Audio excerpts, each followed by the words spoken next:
So I'm going to that custom streaming service, and You're live already. yes, we are. People are already watching.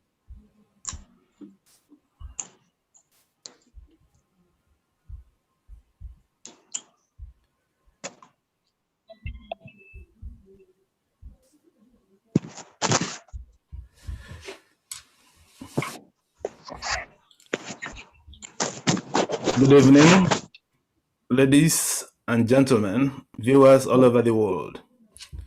It's my pleasure to welcome you to Elomba Television tonight. Our topic tonight is the Owerri jailbreak, negligence of security, and the treatment of Ndiigbo in Nigeria. Our guest tonight is Captain Kashmir Mwafo, retired. Captain Mwafo is a former military officer that works with military intelligence. I feel he is best suited to discuss this very, very important subject with us tonight about what happened in Owerri. Excuse me. I think it was last week. Excuse me, Mr. Moderator. My name is Fabian Okubanego. Your audio is low. I sent a chat to that effect. Very, very low. Thank you.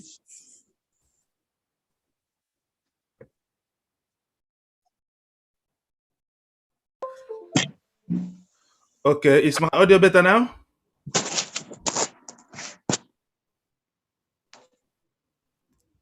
Sir, is my audio better now? How do you see it? It's still almost the same thing. Well, it was okay at the beginning, but the moment you started chatting with a certain lady, it went low. The audio is correct here for me. It's okay for me. Okay. Okay, go on. Mr. Fabian, are you able to increase your audio? Check the audio. I'm Is it okay now? Yeah, I'm straining my ears to hear you, but let's go on. Thank you. All right. Okay, thank you. So our guest tonight is Group Captain Kashmir Mwafo. Please, Captain, could you please introduce yourself to our listeners around the globe? Good evening, listeners. I'm Kashmir Mwafo. I'm a legal practitioner and a retired military officer. I served in the Nigerian Army and rose to the rank of captain. I was on the Corps of Military Police and served in the designations, including the National Security Advisor's Office. Presently, I'm working as a security consultant in Lagos. Thank you very much.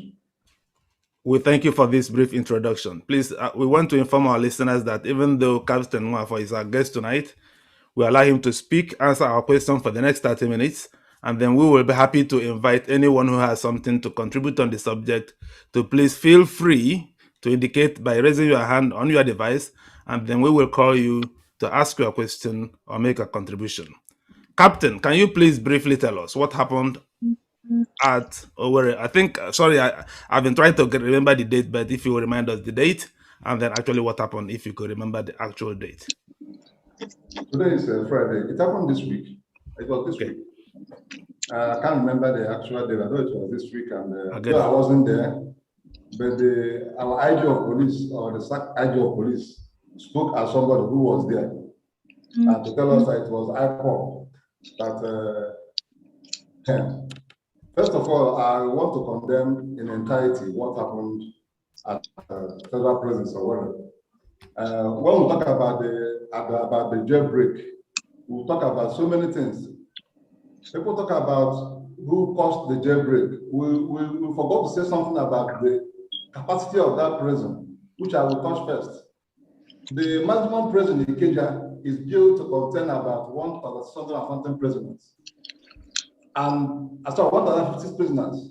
But what we have in a maximum prison is more than 2,000. So you can imagine that our prison containing 1,800 and something prisoners. That prison might have been built to contain about just 400 prisoners. So we're not even talking about the inmate condition. We are, when something like this happens, we talk about many things. That shows that the condition of the prisoners there is very bad. So when we talk about the break and everything, let us people touch that side, which we are not even looking at. Because everything they tell us they spend so much billions in taking care of prisoners. How can 1,800 prisoners be staying in a facility that was built for about 400? Let us imagine the condition. So having said that, on what happened in Owerri, my brother, I have looked at the scenario, I've looked at the events, and I can tell you that it's a failure of our Nigerian security agents within that federal presence. It's a failure of their services. The prison yard we're talking about is not an island of its own. It's located within a vicinity that is fortified by security men. You have the police headquarters, you have the DSS office. Down a while, you have the governor's office. The place is supposed to be fortified with security. And mind you, inside the prison, you have armed guards. They're not civil guard companies.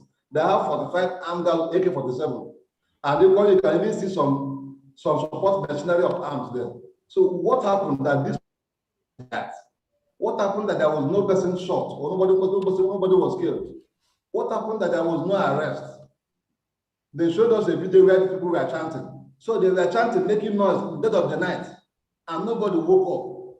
Nobody even trapped them, because even if you don't fight them when they were there, nobody laid down bush to capture one person or kill one person or wound one person. They came for hours, operated, and left. Haba. You know, the whole thing is so childish. You know, we are not saying that it is not IPOP or SAPO that did it. No, that's not what I'm saying. Yes, it might be a group, but which group did it? It might not be a group. It can be a government arranged attack, which can be done to create an impression. It's done. It's normal thing. The government can do it to create an impression.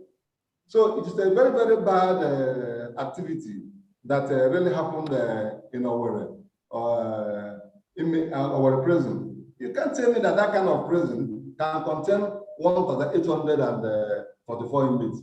It is too high. It is too high. So what I'm saying is that the IG of police made a very big error, and I was not surprised he was removed while he was there. I wasn't surprised because that kind of thank you for this. We thank you, Casimir, for this brief analysis. We can now confirm that the attack at Owerri Correctional Center happened on April 5, 2021, on Monday, April 5, 2021, around 15 hours. And the prison authorities indicated that the attack was carried out by unknown gunmen and that 1,844 prisoners were released from the correctional facility in Owerri. This is official. Mr. Captain Nwafo, on 2 days after, you wrote an article you forwarded to me, which I read, and you said the prison authorities, the correctional center had about 50 armed guards at the correctional center, 50 armed guards. And then the headquarters of the State Police Command, situated less than 200 meters from the prisons. The State Police Command in question has around it as well offices of SWAT, formerly known as SARS, and the anti-cult units. The question Nigerians are asking is, how is it that a group of armed men could storm such a security center with all these armed guards, police officers, and they were not able to stop them, but they couldn't even arrest one person? That's intriguing. What do you have to say to that, Captain? That's what I'm saying. The whole marks of an arranged attack. It does not look real. It doesn't look real at all, because in actual fact, when you hear noise as a security man, once you hear noise, even if you are sleeping, you don't sleep like what do I call it? You sleep like dog. Any small noise, you wake up. So even if they say they ask them, you have to lay ambush. You have to divide yourself. People take care. And then you wait for them. If you cannot want to attack within that place immediately, then you wait. Or if they call you for reinforcement, you come. What did the armed men in prison do? There was no reaction.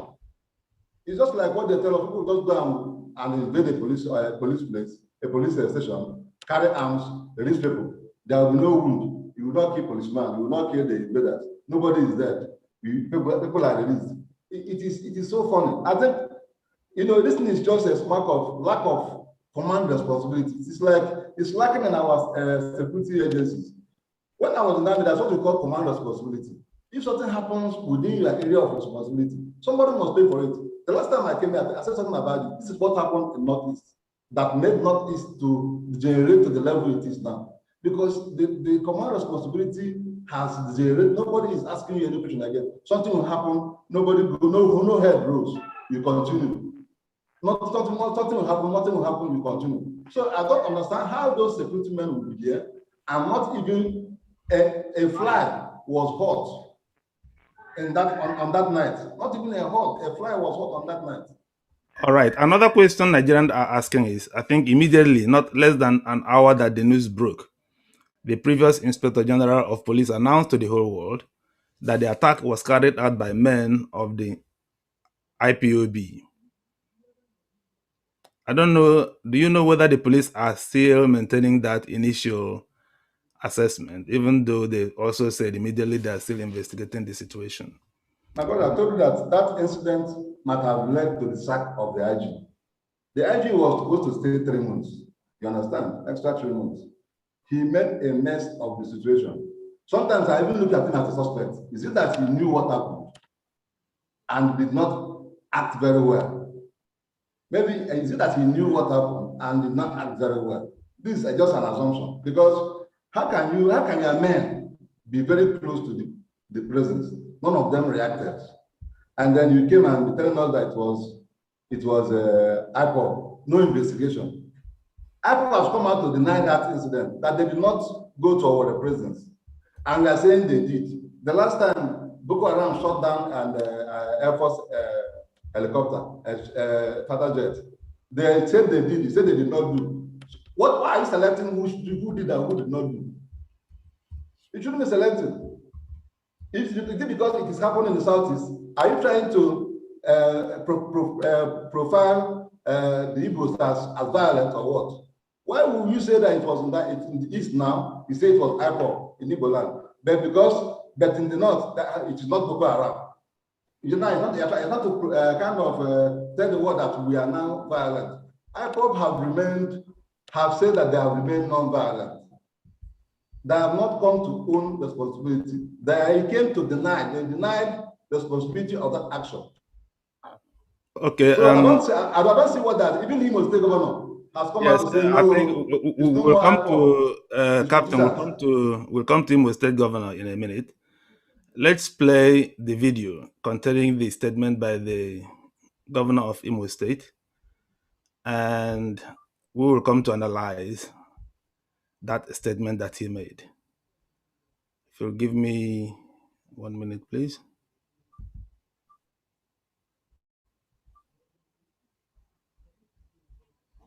You want to know what I've been able to find out? Well, the incident, of course, happened to all of us as a surprise. And we commissioned a full-scale investigation into the matter. And as I speak, the investigation team are busy working. But up to the extent that we visited the scene day before yesterday and yesterday, there was an attack. What happened in Imo State last Monday is unbelievable. A group of hoodlums, of course sponsored by some non-politicians in Imo State, decided to destroy public infrastructure and government facilities. All right, let's pause here. I hope this video loud enough for everyone. I want to confirm. Is it loud enough? Yes? Katma, is it loud enough, please? It was rather it's only loud for me when I bring it closer to my ear. But if I leave it on my table, I can barely hear you. Okay, Captain, did you hear the I had the governor. All right. Okay. My question is: the governor is now saying that this attack is sponsored by politicians in Imo State. What do you have to say to that? He is the one who alleged. He should present the evidence. You don't just stay in the office and make careless statements. Yes, it is possible. It was sponsored by politicians, and he said he knew them. So let him come out and tell the world who are those people that sponsored the attack. All right, let's continue. Because we will analyze this speech by the governor. Let's continue. Let's listen to the governor more, please. And they attacked the correctional center facilities and also attacked the police state headquarters. Put so many vehicles ablaze, broke the correctional facilities open, and the inmates escaped. However, as at this afternoon, over 80 of these inmates have returned back to the facility, while police and the security agencies are still fishing, identifying some and bringing them back to the facility. But what is important here for take home is for Nigerians to know of the plot by a group of aggrieved politicians to destabilize the government of APC. Let's stop here. Okay, let me play a little more before, because I have done some thorough investigation and I have a credible lead as to those who are sponsoring these activities of these hoodlums. I don't want to preempt the other investigations, but okay, the governor is saying that this is a plan by some individuals to disturb APC states, because he mentioned Ebonyi State.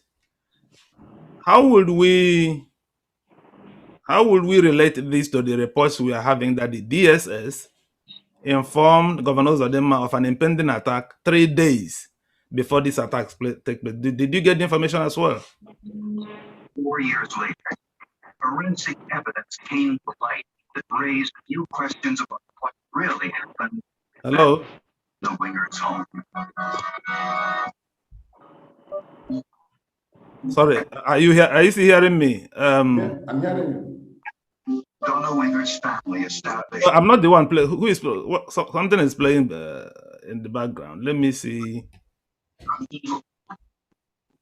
Mark Winger thankfully has straightened his life around. All right. Can you? We are getting reports that 3 days before this attack, DSS informed the governor that this attack is pending. And yet, how do we now relate this to what is saying that this attack was sponsored by politicians? Mr. Lumba, you didn't just say politicians. He said, I have a lead, a credible lead. He made a categorical statement that he has the evidence. But the governor, the report we are getting is that the DSS also informed him 3 days before this attack. And he did not deny that. He did not say anything about that angle, which is a security lapse. Some of these governors, when they say they don't have the security of their state in their hands, I laugh. I just laugh. You have security votes every month given to you to secure your state. Some collect more than 1 billion every month as security votes. If you go to those states, they say they have vigilant groups. Those vigilant groups exist as nothing to work with. Nothing. They only carry this pump action, no vehicle, no machines, no working materials to work with. Then every day, these governors will spend so much funding the same state police that will not come to help you when you have problem. If these governors can at least spend half of what they spend on the conventional police, on the vigilante groups, provide them with machines, motorcycles, bicycles, and everything, this thing that happened in Owerri wouldn't have happened. Because those people at the locals will have been able to pinpoint this thing and make report and even have a way to fight them back. It's also because the conventional police, at a stage, there was this issue of attack. Before this president facing attack. Remember that there was this attack of police shots in the southeast. I think Anambra had some incidents like that. I think Imo. At a stage, they were not wearing their uniform again to go to war. So the morale of the police was low. All right, so let's see. We have mentioned that the previous IG of police implicated said it was IPOB, but let's see what the governor have to say with regards to that. Security agencies. But I can tell you we are working hard to ensure that the sponsors of this dastardly act must be brought to book. Because I don't want to preempt the ongoing investigation, but we have already credible evidence leading to those who paid the hoodlums and security agencies are already working with this information.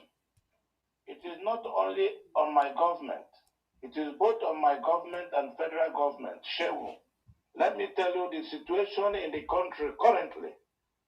Tell me why these things are there. What is it? People report to the central government. I want to see. They try to identify grievances of people Yes. in a particular area. If it is in Imo State and probably there are some IPOP people who are not happy, they hire good hoodlums from outside Imo State. They bring them in pretending to be IPOP and they commit this crime and they leave they go away. So it is not about IPOP. Yes, we agree. We have aggrieved IPOP members, but I can tell you, those who are doing this destruction, most of them were brought from outside Imo State. All right. So there is no, the governor is saying that IPOB is not involved in this. Discourse on Anambra 2021 governorship election. My name is Akweke Francis Chidozio. Sorry, what's going on? I was the YPP candidate for 2019. Okay, I'm so sorry. So now the governor is saying that IPOB is not involved. Is the federal government buying into this argument? Because we are now hearing that the Inspector General of Police, the new IG of Police, has now given an order for the police to go down to the southeast and crush. That is the word he used. That if the governor is correct, why is the IG now still talking about sending armed forces to the southeast? We want to. What do you think about that? My brother, you see, when we circle, we were the ones there. There are some statements that people make, we laugh. The governor cannot say that the attack was against the government of APC. Violence has been on in Nigeria before the prison break.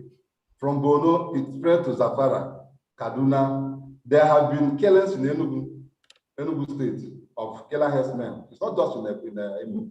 There have been killings in Anambra, in Omambara area. There has been killings in Bonny. So it's not a matter of APC here. Let us not criticize what is happening. It's a failure of government, a failure of security. And I don't want to go into politics. The party in power is APC.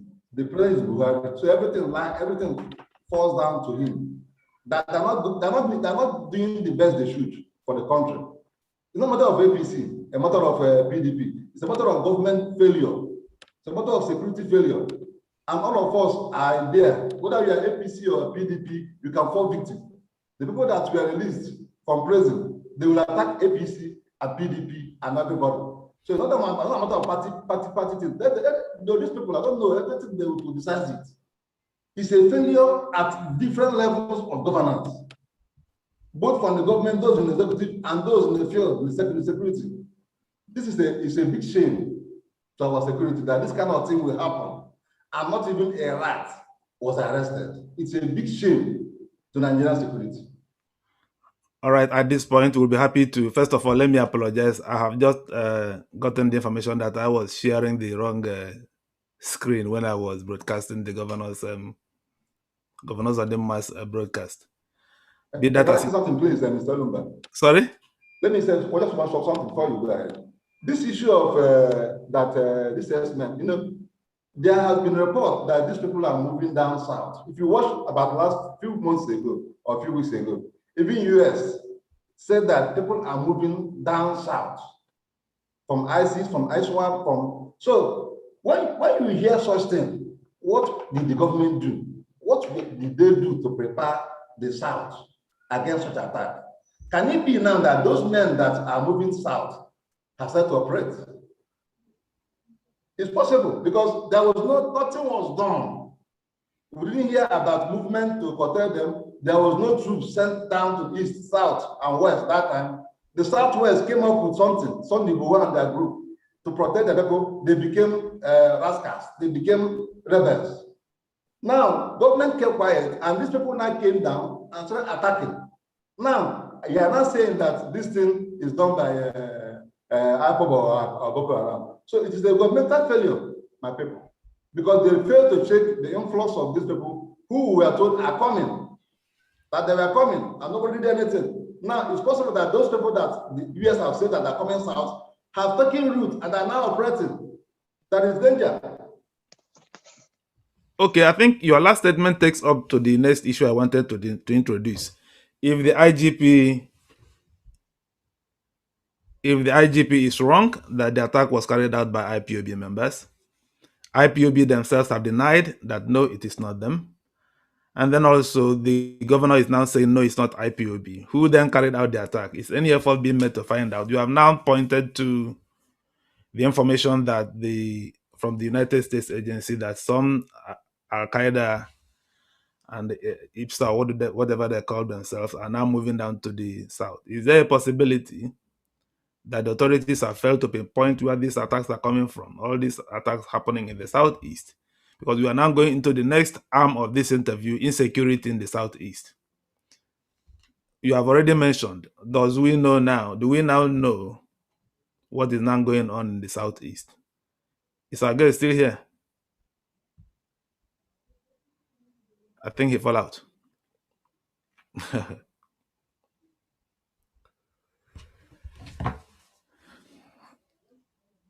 I think we lost our guest.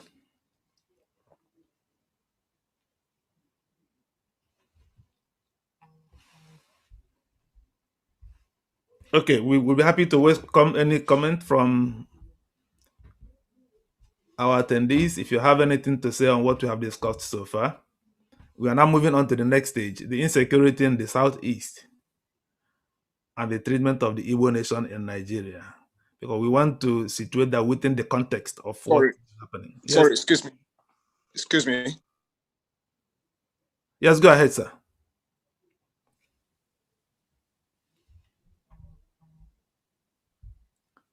Hello, Mr. Fabian, go ahead. Please unmute your phone. Our guest is back, though. Mr. Fabian, what do you want to say, sir?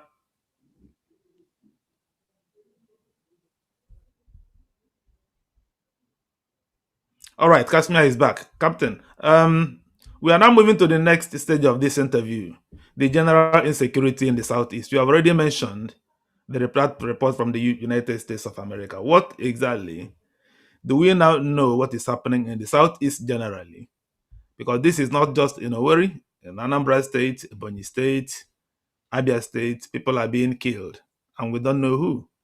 ESN have issued a statement to say it is not, well, IPOB have said it is not us. So what exactly is the general cause of insecurity in the Southeast?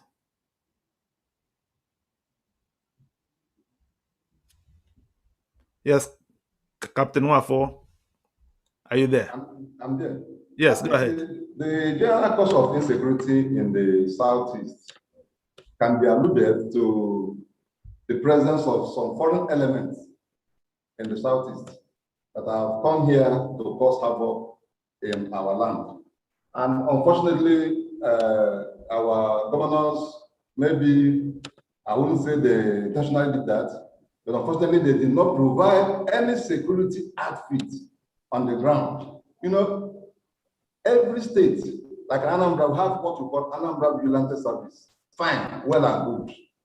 But the problem is that Vigilante Service have been operating fine, but they need to be upgraded to do more, because this shows that the effect has gone down.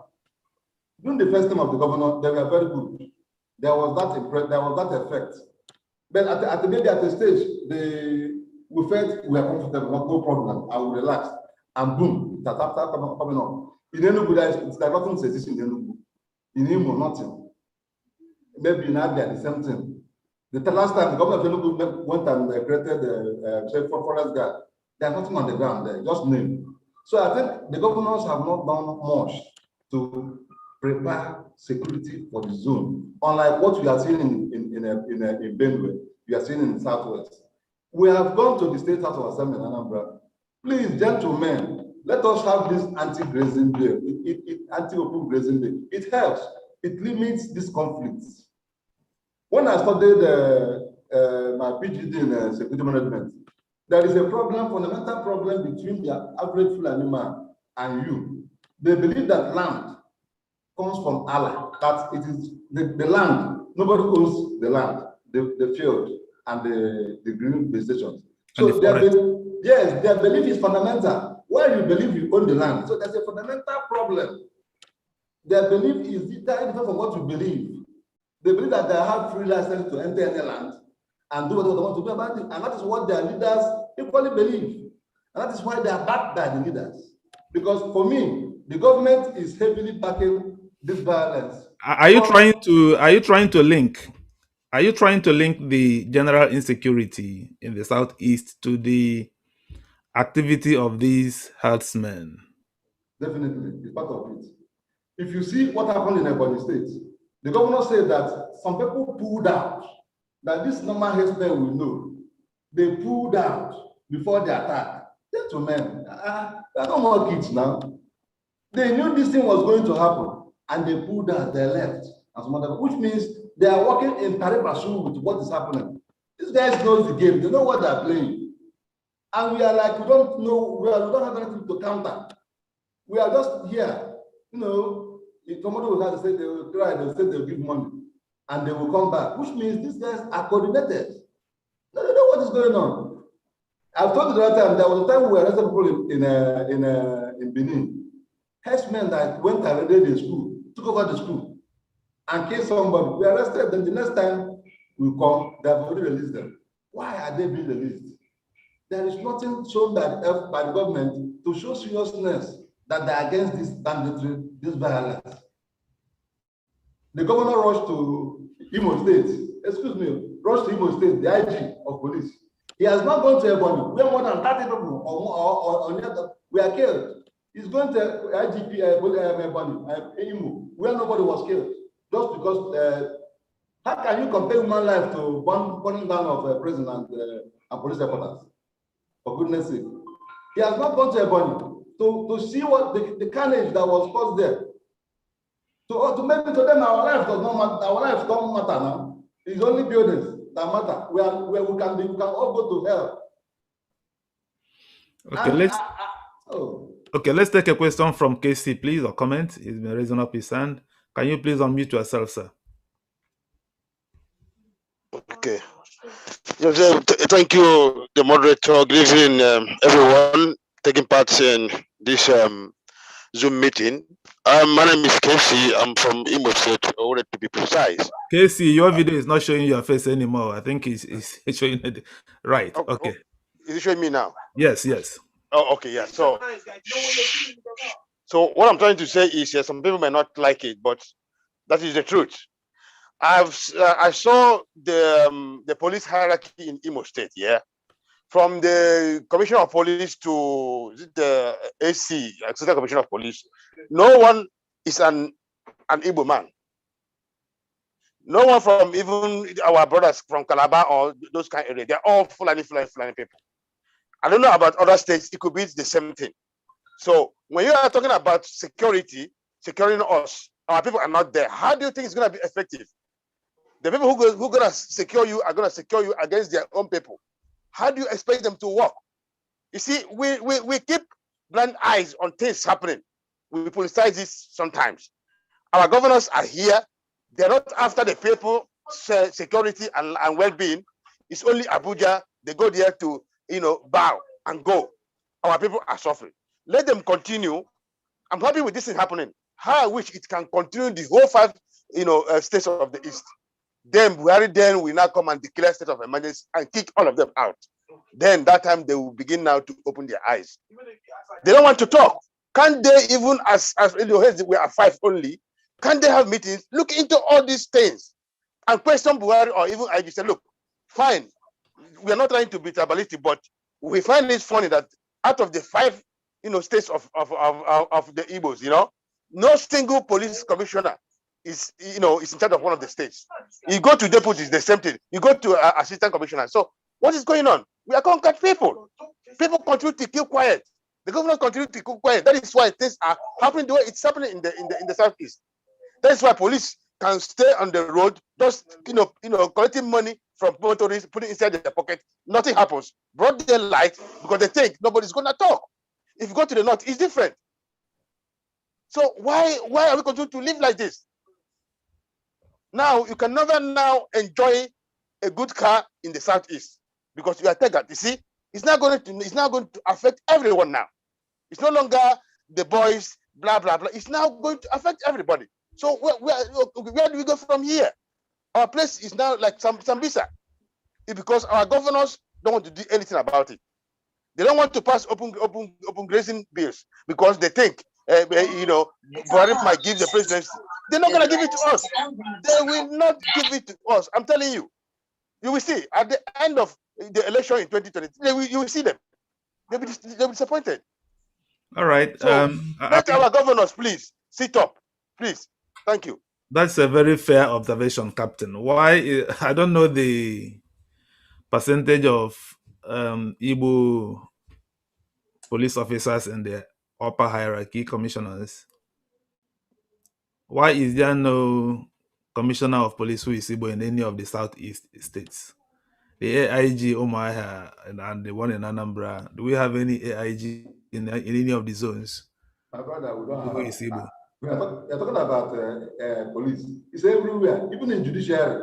You go to the federal high court, and the lawyer, go to the federal high court. You only see the Hausa Fulani, Imo, Enugu, Anambra. We are not even there.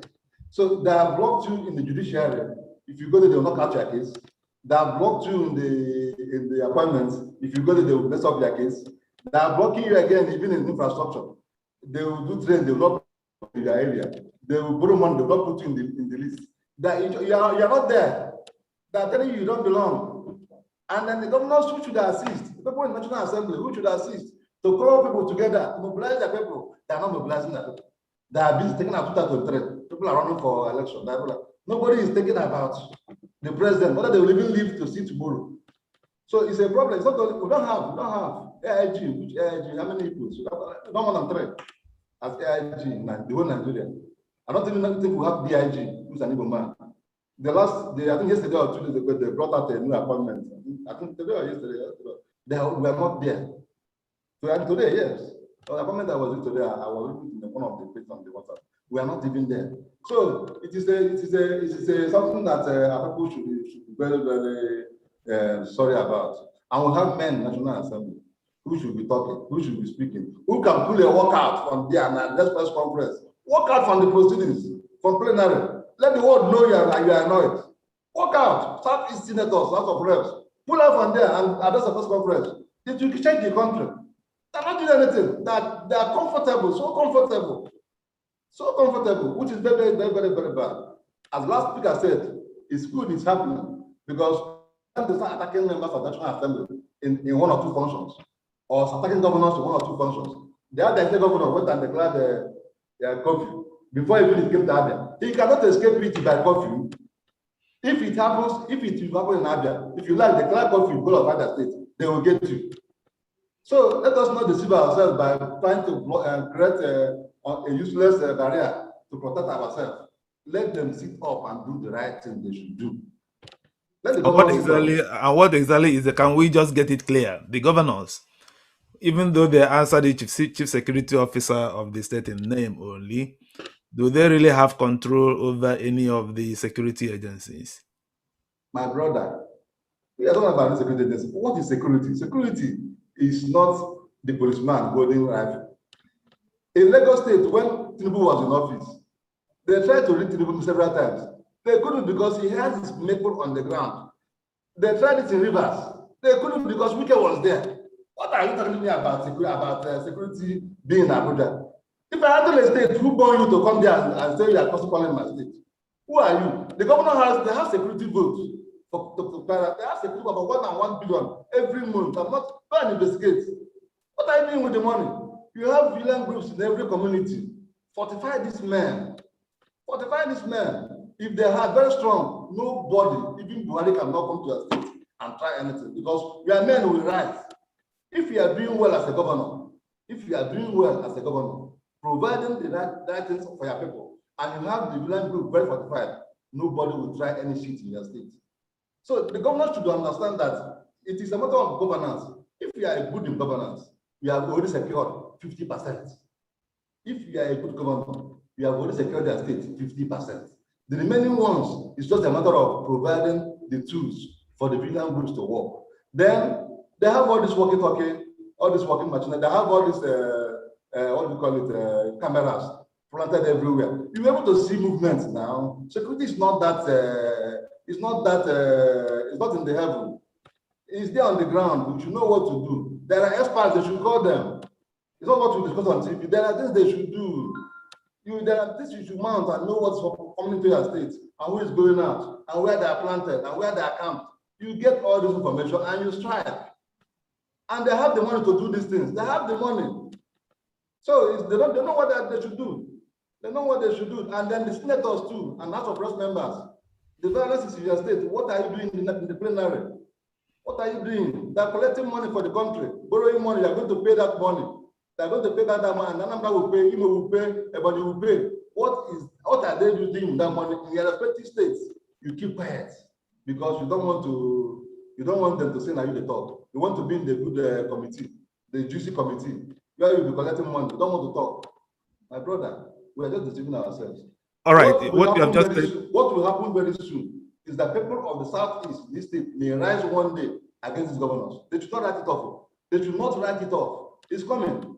At a stage, people will rise up against these governors. It's coming because by the time these strangers, I know they are strangers, begin to attack every state and wounding people, people will react. People will react. An average man does not like violence. They like comfort. They don't want trouble. Everywhere they go, they develop. They live comfortable life. They say they are making mouth. They like showing off. They like living life, enjoying their money. So once they begin to disturb them in the Southeast, they will react. And when they will react, they may start with these governors.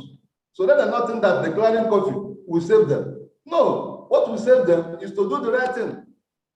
Do the right thing. Make use of your security vote and provide security for your people. Make it go to the IG or president. Demand that you need your men to be in your zone. Demand for the DCP to be a Igbo man. If you put an answer man, fine, as CP. Let the deputy be somebody from Imo, maybe in Anambra. It will help he will help the CP to understand the environment. But where all of them are from another zone, they don't even know your terrain, they don't know your people, they don't know their habits. How will they police them? What is community policing? You have to have your men in the police to police them.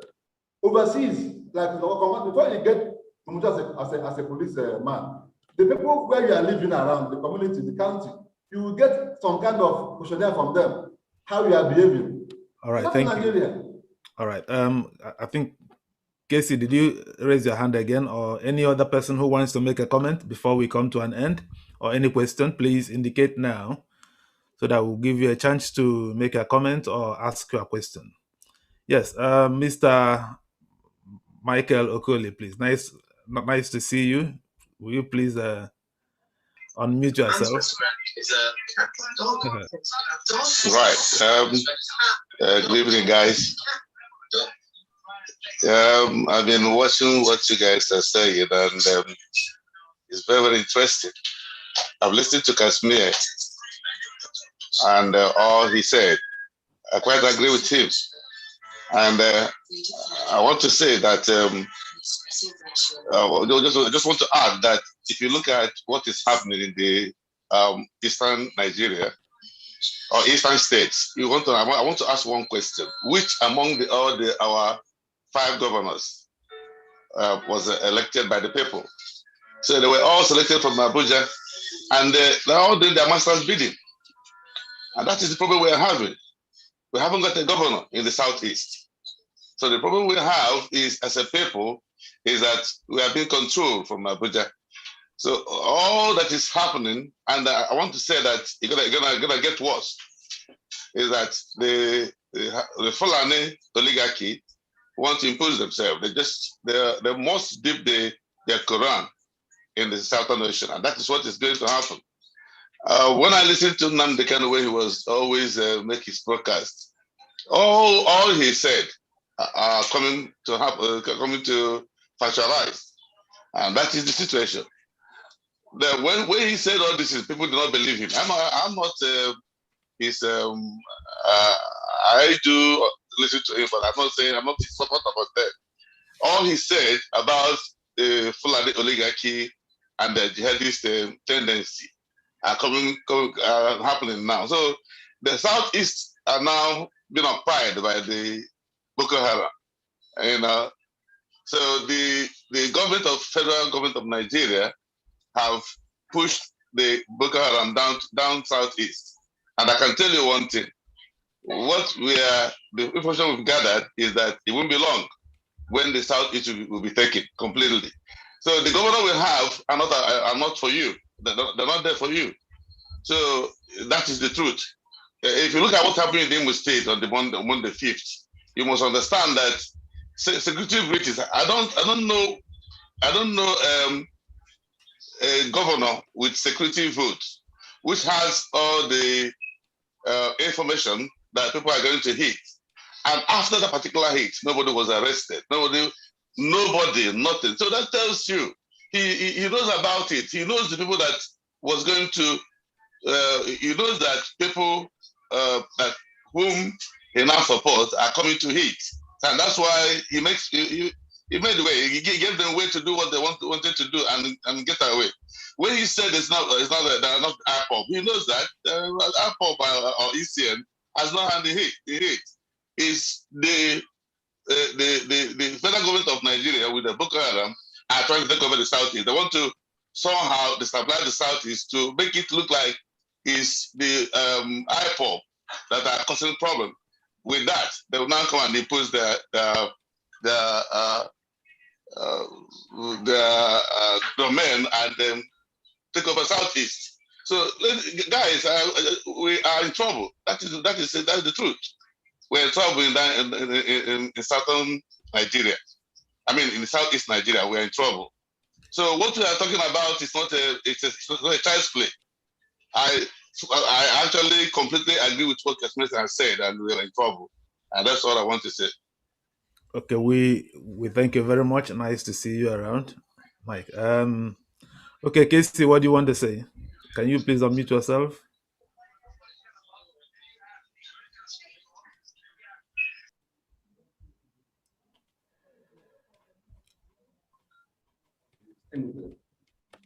Yes, Casey, are you able to unmute yourself?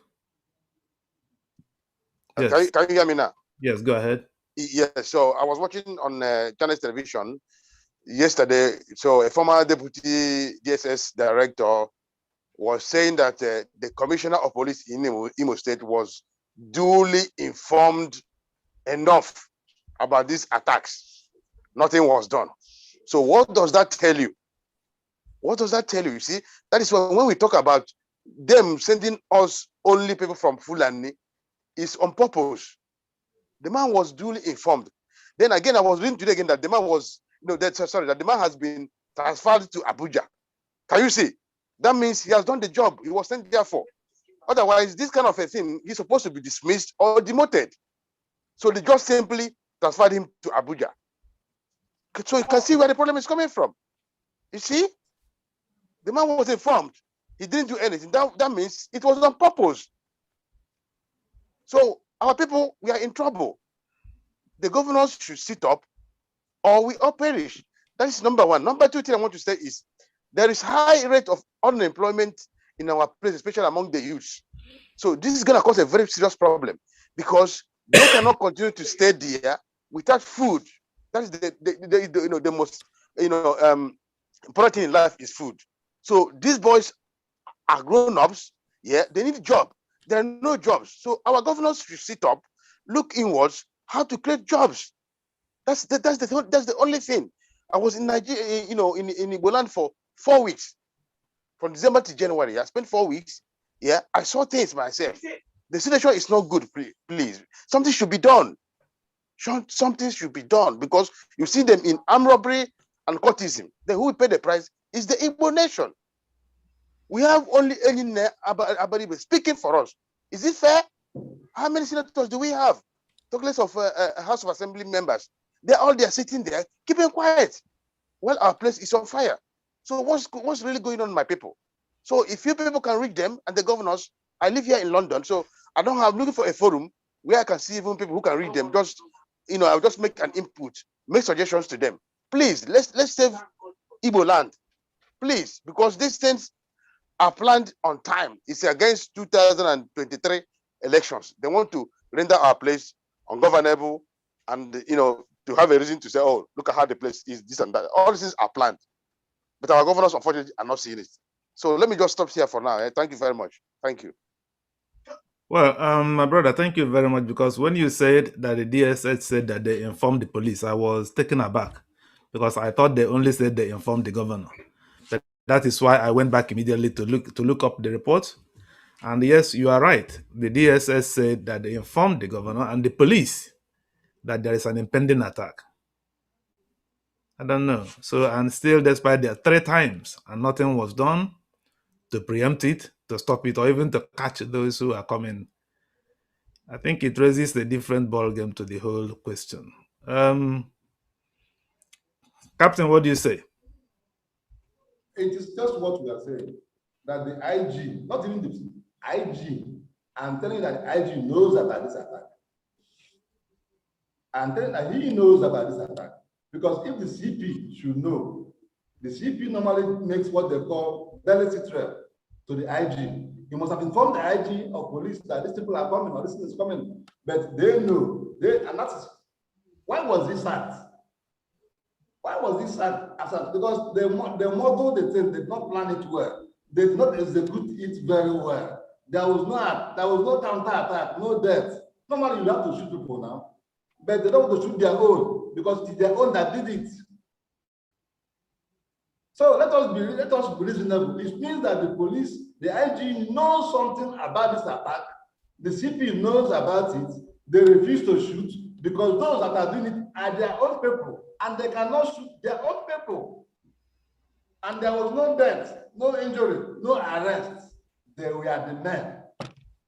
Very simple. And that was why the IG was immediately what? Removed, because he failed to deliver.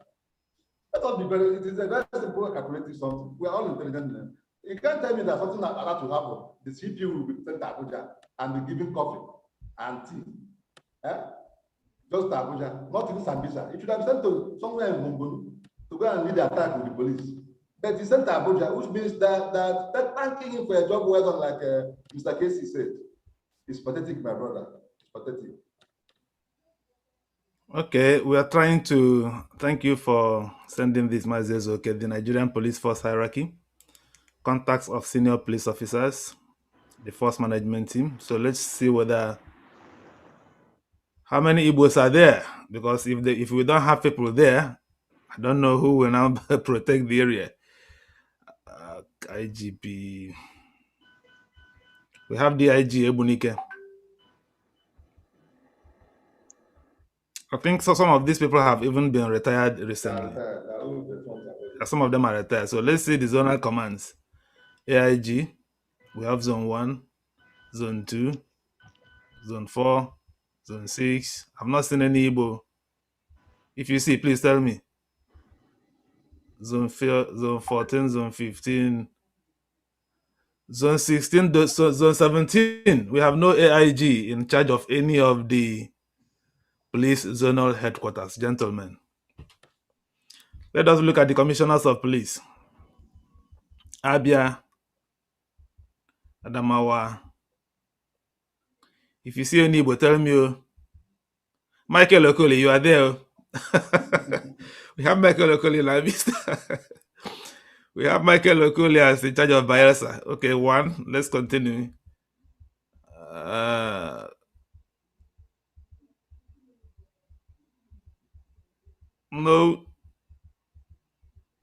No commissioner of police. We have Oyo State, Ngozi Onadeko, half.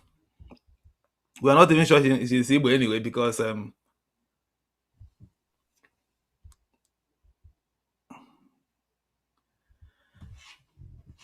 are we in trouble? I don't know who has anything we to are say. really in trouble. We are really in trouble now. Excuse me, play to state appears to be Igbo. Play to state. Okay. All right. Thank you. Dr. Charles Omorodion, thank you for raising up your hand. What do you have to contribute? Good evening, gentlemen. All the discussion so far, and I've also been conversant with similar discussion going on in South and Southwest. But there's one missing link from the diaspora point of view. Most of the time, we are good at analyzing the situation. We are good at dissecting the situation, but we often fail to provide any viable solutions as to how the diaspora can come together. Sorry, I'm outside, so in case there's a background noise. That's fine. As to how the diaspora can muster international support to bring this insecurity to the fore. We cannot just rely on the governors and the elected politicians, because we know they are not interested. As far as they are concerned, they are fortified. We must, as people in the diaspora, look at ways in which we could bring international pressure to bear in Nigeria, because what we are facing is likely going to be like that of Rwanda, that of Syria, and if care is not taken, even that of Iraq. So we need to be very, very thorough in the way we approach this. It is not sufficient for us to just complain alone. We need to come out with a contingent arrangement, a plan, a set of plan that would ensure that the voice of the diasporas are heard and the politicians back home are put in check. Without that, we will just be talking and talking and talking, and they will not take us seriously. Thank you. All right, let me ask a question here at this point, Charles. You know, there was a time we want to start this our Nigerian roundtable series. Unfortunately, at a point, it maybe because of some people among the members being in government, this present administration, maybe that was why it didn't go forward as intended. Is there any organization based in diaspora that one could work with to effect this type of change that you are suggesting? Do you know?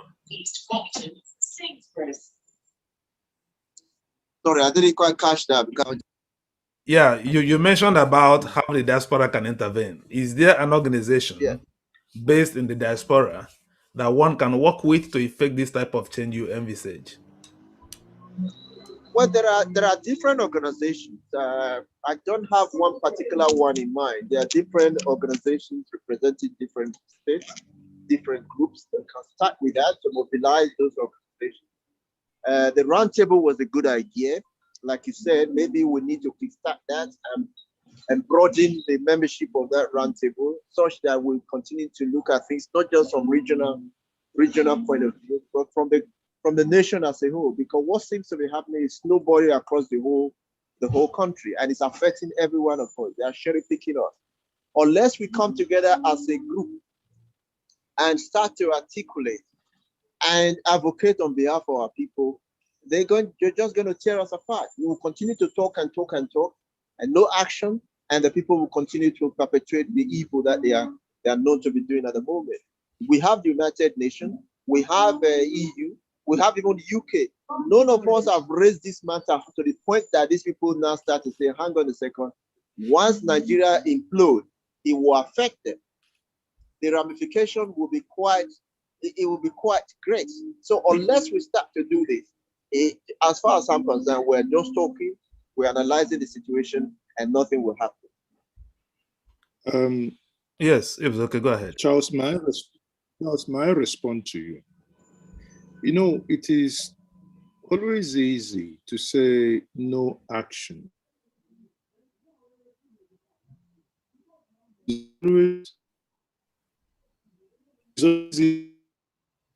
Why did you remove me? I'm sharing the. Am I still on? Sorry? Yeah, well, I'm hearing you. Well, Njenje Media, go ahead. okay, you can hear me. Yes, we can hear you. Thank you. Always to, you know, I know in this forum now we have people from diaspora and we have people from Nigeria. It's for us what we can do. But I do not is going to be so. It appears that your network is not stable. Am I the only one having the same problem? UK, international.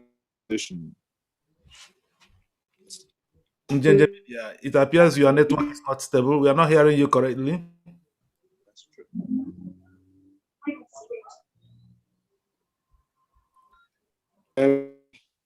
I think maybe this is network problem. Yeah, it's okay. You have a network problem. I think you finally dropped out completely.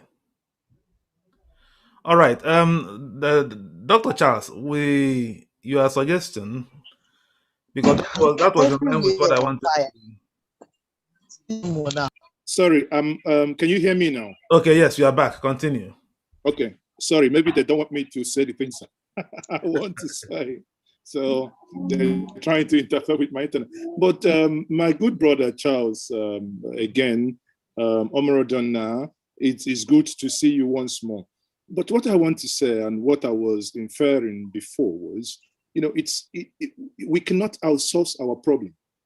We have gone down this route a couple of, 2-3 years back, where atrocities that were done by states been presented to United Nations. We've gone to a point United Nations visited, ICC visited Nigeria, to yet the letters that we've written is nowhere.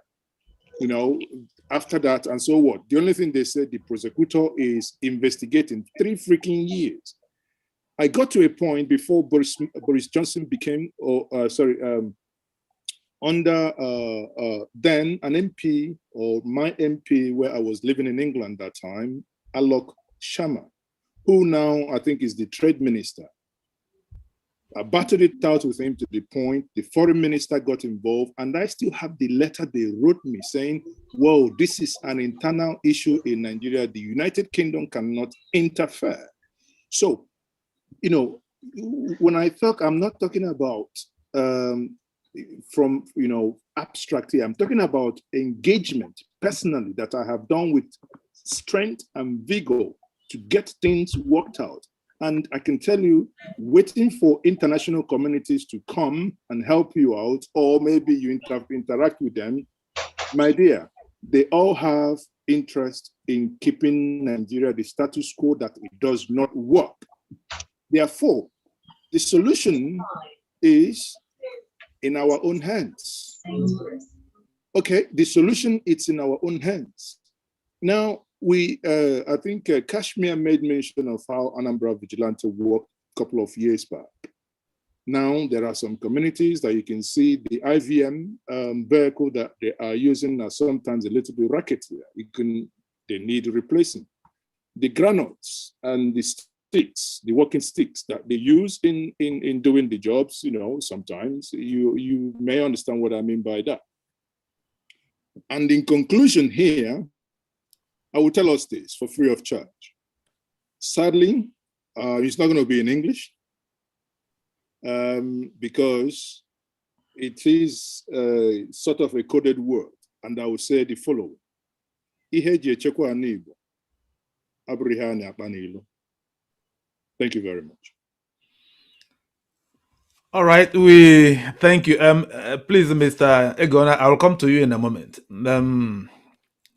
What Dr. Charles said fall in line with what I wanted to ask. So apart from maybe forming vigilante groups and then talking about Igbo police officers in the armed forces, there was something that was fundamentally wrong with the structure of Nigeria population, of the Nigeria Federation. Because the founding fathers of the country envisaged that there will be very strong regions, each region taking care of their matters, and then a very weak center. Somehow along the line, that original idea of the founding fathers was truncated by the 1966 military coup, and down till today, what we now have is a very strong Federal Republic of Nigeria riding roughshod over all the 36 states. The main problem, if you discuss with some people in government, they will tell you, the legislators, they will tell you, well, I think Senator Bariba has said that to us once, that the problem lies with the governors because the governors have all the power. So if you are talking of solving this problem, you'll have to talk of amending the Nigerian constitution. One of the problems with the Nigerian constitution is that exclusive legislative list. So what I want to suggest is there any way? That is why I was asking whether there is an organization in the diaspora. Is there any way that the people in the diaspora can mount the necessary pressure on their representatives at the National Assembly to the Constitution to be amended to remove that exclusive concurrent legislative list dichotomy, so that the state governors can share in the function being performed now by the federal government, including security, police, power generation, and so on. Because I think that would be now thinking of the long-term solution to this security problem rather than just the ad hoc solution of talking about forming vigilante groups for each state. I think that's the little suggestion or question I would like to throw open if anybody wants to comment on it. But meanwhile, let's call on Mr. Gordon now. Can you please unmute yourself? Yeah, thank you very much for this opportunity. I have to come in now because the issue borders on security. I wouldn't like to be very, very detailed for security reasons, but for the reason that the question is asked, if we have any organization in diaspora that can be of help, that can bring pressure to bear on the governance back home in our land. We have one, I must say, and we meet virtually every week. Is a group of people who selected people from different parts of the world, but having our base back home. We have some of us in the United Kingdom, in the US, in Canada, Western Europe, some in Asia. So we discuss every week. And why not trying to reveal certain things? What I have to say here is that the last meeting we held, we agreed that we are going to send some people to meet some people. Let me put it that way. We are going to send some people to meet some people, the whole of Eastern region. Ask them questions, put across our proposals that border on security, and hear from them. As we are talking now, we are trying to raise funds to sponsor their trip to every state in the Eastern region, Southeast, South. That is what we did last week, Saturday. And after that, we shall know the next step to take. There's a reason why I wouldn't like to mention the name of the group. Yes, sure. Yes. So, but it's something I can hold you in confidence hereafter. Yes. Then on the international scene, last week, Thursday, I was a guest to this international body, Unrepresented Nations and Peoples Organization. I had almost 45 minutes interview with them. They drilled me, asking me questions on current realities back home, not just in our own region, but in the whole of Nigeria. But then they were very, very specific because this international organization, at the instance of Chief Wazirike, I registered, let me say Biafra without fear of favor, to this organization, and they admitted us, just like the Oduduwa people. That was why on the 31st of August last year till the 2nd of September, Chief Wazirika addressed them. And ever since then, I've been in touch with them almost every 2 weeks, writing reports with the picture, video, evidence, submitting based on their own request. So last week, they asked me to update them on the current realities back home. I was able to do it. And there are certain things they require us to submit because they intend to take our case to ICJ and equally to take us to United Nations and probably grant us observer status. But we are having some problems, funding our distance. So in the last 2 years, since last year, only Chief Wazirika has been funding this. Last year, we paid 3,000 euros as dues. This year, equally another 3,000 euros. Though we don't make much noise about it. So we always give update on what is happening. And they sent me a mail in the last few days inviting me to Belgium to come and present certain issues before them, probably with a lot of substantial amount of facts and provable ones. Now, they have always said that they are quite aware of what is happening in Nigeria. They are aware of the attempts or the plots being put together to invade the whole of Eastern region in fulfillment of what their forefathers have always dreamt in those days. So they really want to assist us. And the lady that spoke with me last few days ago was an Iranian who said they're suffering the same thing in their own country. So they are saying if we can put our acts together, they will now assist us in contacting some international communities that will come to our assistance in the event of any invasion. They want this to be done, but the only problem we are having is the funding. And sometimes when we talk about people in diaspora to give us assistance, they feel too reluctant, as if because we are in diaspora, we don't have people at home that will suffer the consequences of any eventual invasion. So it's only Chief Wazirika that sends money every year for us to keep on moving, but it's not enough. Now, I'm supposed to be in Belgium in the next few weeks, but I'm a bit handicapped. As I'm talking now, there is a reason why we don't go begging. We just want to do it secretly because sometimes we are being monitored.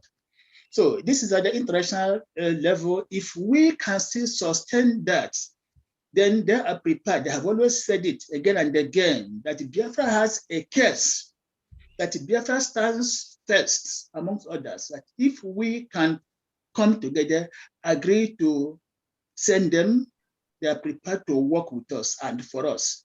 So this is at the international level. And the other one I have said, by the time we are through some of these moves I'm making at home, I will hold in confidence and give you some praise. Yes. Okay. I will appreciate that. In this regard. Okay, I will appreciate that. We thank you very much. We'll soon be coming to an end. First, Casimir, I'll please come back to you to speak on the issue of infrastructure imbalance. But before then, let's hear from Festus Efanya and Agu, please, who's been raising up his hand for a while now. Festus. Yeah, thank you, Dan. Actually, since I joined this meeting, I've been quite down with a kind of anger and, in fact, general unhappiness about what is happening. I only just want to draw our attention to one thing that has been bugging my mind over and over again. Sometime there was a time you mentioned suspension of our independence constitution, by the military. And I want to say that whatever we are talking about Nigeria, unfortunately, people who have been talking of restructuring. I've never seen people making case for the restoration of our independence constitution. If the UK is saying this is internal problem of Nigeria, UK cannot intervene. It is not true. The same UK gave us independence. They are witnesses to the constitution by which our independence was granted. And this constitution, spelled out processes and procedures that could lead to its, amendment. Now, at some point, the military struck, suspended the constitution, brought what we don't know and imposed on us. And that is what we have been suffering till today. At some point in 1999, they felt it was time to leave, and they put together what they wanted and christened it 1999 Constitution. Who and who sat down to, make or to draw this so-called 1999 Constitution? Who and who are the creators of this Constitution? The military cannot create Constitution and hand over to a nation. So if we must solve this problem, it is a fundamental problem. There is a document upon which our independence was granted. That document must be restored. This is what people should be fighting for.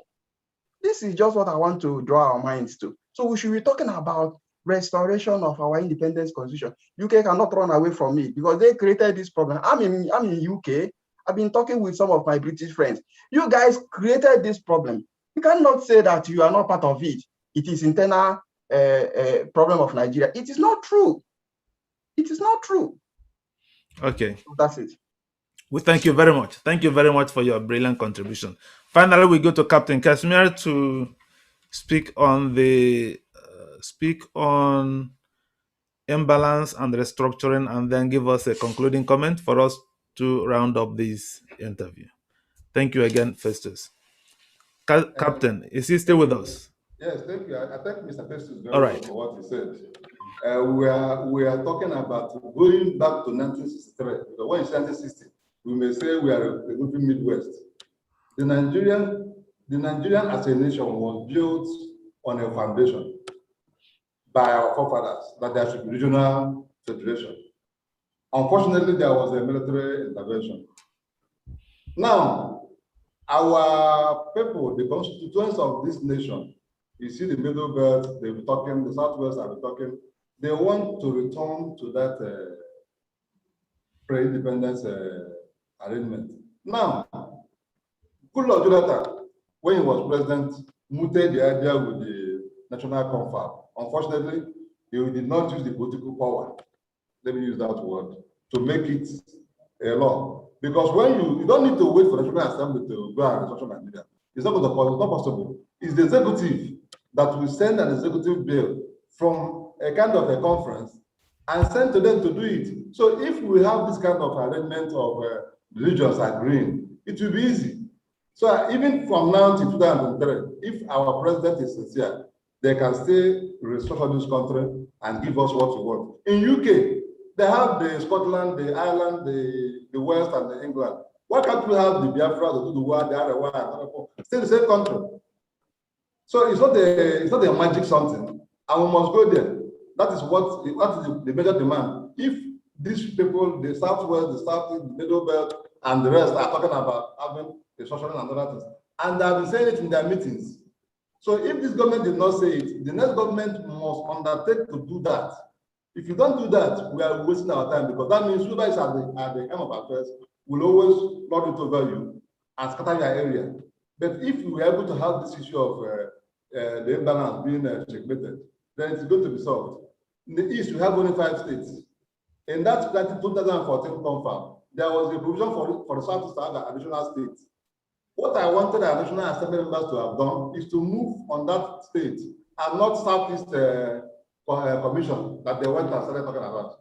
Who will give you that commission? Even if you pass it as a bill, it will remain there and moribund. But you can bargain with that state, with other regions. You can give them their commission, but collect one state for your region. It would have been better. I don't know how they organize their purpose and priority. That's extra states for the Southeast would have been more important than Southeast Development Commission. Because that one, when we share money, you now make it six portions. But they left priority and we're chasing shadows in National Assembly. Having said that, on the issue of what you're talking about, everybody should take security as a matter of concern. Those in Diaspora, one of them has said what they're doing. I'm very impressed. Please, you people should keep it up. At a stage, we may not wait for the governors. We can organize ourselves and take off. After all, Sunday, no governor until it started. So if we wait for the governors and the not doing anything, Sunday will rise up from every state southeast and then take over the security of the state, and then we move on. Because we cannot continue to wait for people who are not ready to organize and give us a conventional outfit. You can spoil the vigilant group or anything. So if the governors fail to do that, then the Bohos from the southeast may rise and provide security for everybody. I will urge everybody, even in the streets, know the faces that are in your streets. In the villages, people who are coming, who are going out, know who they are. You have go to the farmers, go to the farms, go to the farm, find out who and who, because very soon they may even start laying mines. Because that is one of the things they will do. By the time they know where, but they will lay mine on your routes. By the time you go there, they will scatter you. Then they know the routes that they will escape from. So if you leave them to be so much at peace in the forest, then there's a problem. When Governor of Agredo said they should leave the forest, and some people are shouting, how can you live in the forest? Are you an animal? We in the Igbos who go to Kano and Lagos, they go and rent houses. You live in the house. In the morning, you go to your shop. You don't live in the forest. You're not baboon or monkey. You should go and rent houses and live where human beings are living. They should know you. They should know your address. They should know where you're living, where you're coming out from, where you're sleeping. The government should look at all these things. The security should look at all these things. Among their areas, they're able to know those who are around you, those who are in the vicinity. From there, we're able to know what they're doing and what they're not doing. So let us not take it as a government issue or governors. Let everybody at its own level, at the village, at the streets, at the square, at home level, at even the alma mater. Old boys always discuss this to see how you can help. Estates, we have estates. Have their security in your estates. Don't wait till the government to do anything for you. It is in your hands now. It is in our hands. So let us not wait for us to be protected. Nobody is protecting you now. You protect yourself. Even the NAC have told us that you should, in their own days, that they are the ones protecting themselves. So what does that mean? You are on your own. And so if you are still waiting for anybody to come and say that you are making phone call, you are just wasting your time and wasting your gather time. So the earlier we start at the smallest level of our community and provide security and then grow from there, the better. Thank you very much. We thank you very much once again, Captain Nwafo Chinonso, for being with us tonight. It's been a very, very illuminating engagement. And thank you all our guests. I'll not be able to mention your names one by one for attending this meeting tonight and in engaging in this very important discussion of security in the Southeast. Thank you and have a very good evening. Thank you very much. Thank you, everyone.